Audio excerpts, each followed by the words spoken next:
All right, welcome to this video walkthrough of a first floor, 1-bedroom apartment here in, I believe it's Allston, the address. We're like right on the border of Brighton and Allston.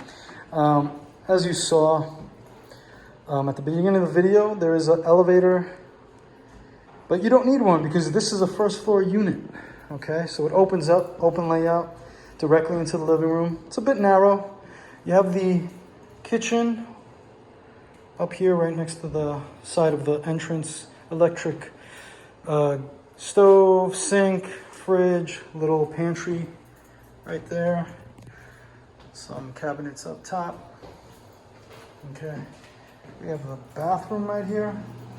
Nice, clean, basic.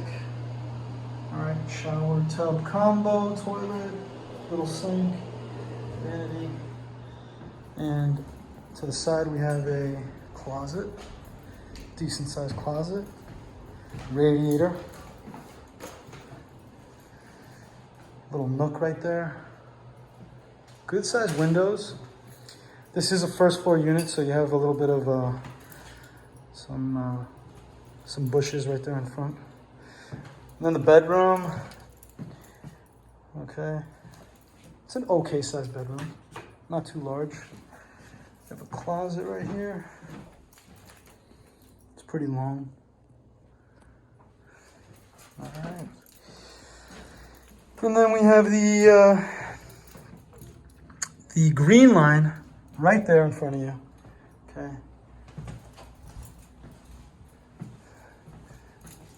Heat and hot water are included. There's laundry in the basement. Professionally managed. You have a super on-site. Great guy. And that's pretty much it. If you have any more questions, reach out to Angel over at Leopold McMaster's Realty for more info. Hope you enjoyed the video walkthrough and have a good one.